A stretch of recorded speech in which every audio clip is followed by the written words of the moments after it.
अनंतम शुक्राना। बहुत शुक्राना गुरुजी ने जब कनेक्ट किया था तो वो तो सबको पता है कि कैसे कनेक्ट हुए थे, सिमरन भाभी के थ्रू कनेक्शन कैसे हुआ था, और उसके बाद की भी बहुत लॉन्ग जर्नी है, वो फिर गुरुजी जब आज्ञा देंगे तो तब शेयर करूँगी।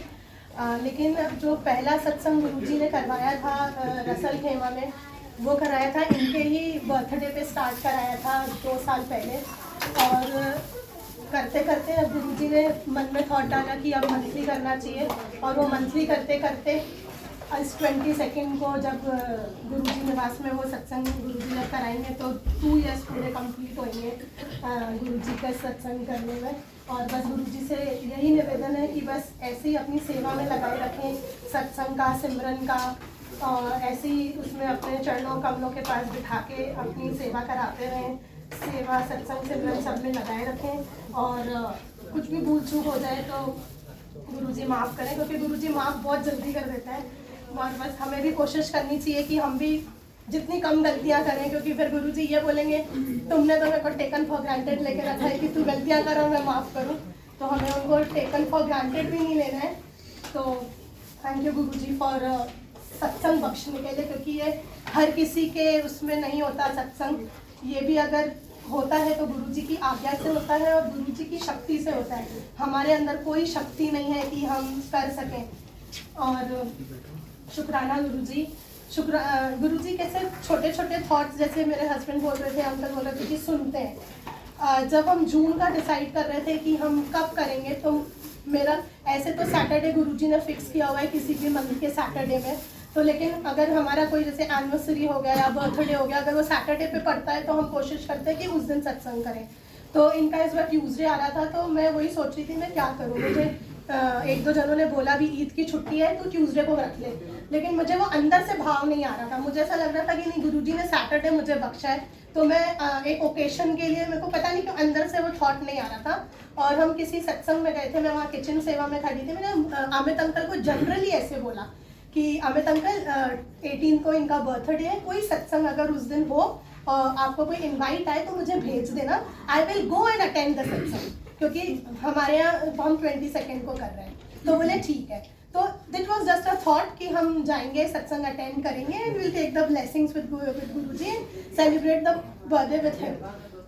जब लास्ट मंडे अंकल के यहाँ सत्संग हुआ, जो लास्ट 15 डेज पहले का जो सत्संग था, and we were sitting here और हम लंगर कर रहे थे, और all of sudden Archana aunty ऐसे बोलती है कि मंडे को सत्संग है, 17 को 18 को अंकल का बर्थडे है, हम गति आगे नहीं बढ़ाएंगे, 18 को भी हम इधर ही सत्संग कर लेंगे।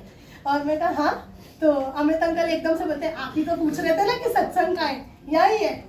तो मैंने कहा जय गुरुजी। तो गुरुजी कैसे वो बख्श देते हैं कि भाई तुझे सत्संग, मतलब वो जैसे बोल रहे थे भाव देखते हैं, तो वो भाव था कि नहीं अटेंड करना है, और गुरुजी ने अमित अंकल और अर्चना आंटी को जरिया बनाया। तो शुक्राना अमित अंकल और अर्चना आंटी का। और सॉरी गुरुजी, थोड़ा अंकल ने तो बोला मैं टाइम पे पहुंची थी, पर नहीं, मैं बहुत लेट हो गई थी आज किसी रीज़न के वजह से, तो उसके लिए बहुत बहुत सॉरी। मैं कुछ और सोच के आई थी कि मुझे शुक्राना सिर्फ गुरुजी और बोलना है, पर गुरुजी ने फिर पूरा ब्लैंक कर दिया।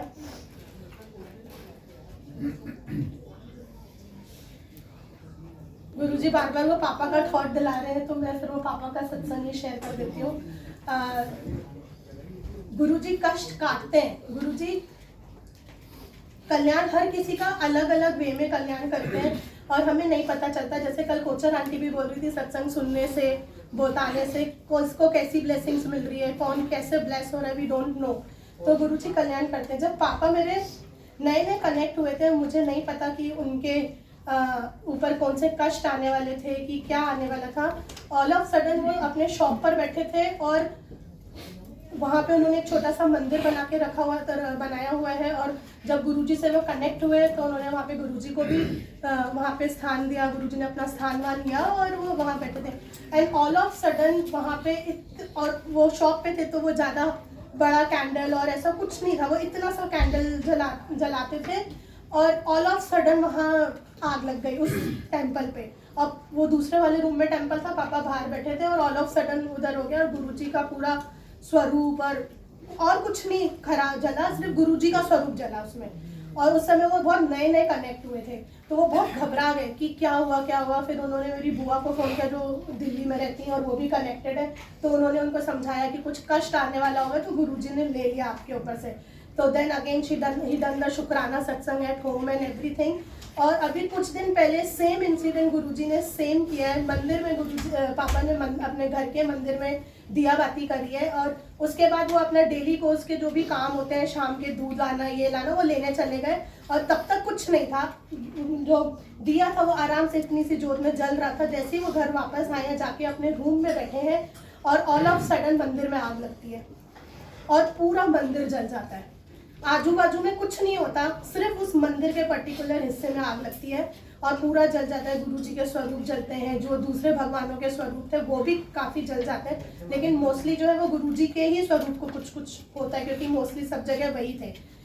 तो शुक्राना गुरुजी, एक बार और उन्होंने अपने ऊपर कष्ट लेके मेरे फैमिली मेम्बर्स को बचाया है, उसके लिए बहुत बहुत शुक्राना गुरुजी। गुरुजी ऐसी हर किसी के अपने अपने कल्याण है, तो शुक्राना मेरे गुरु महाराज, शुक्राना।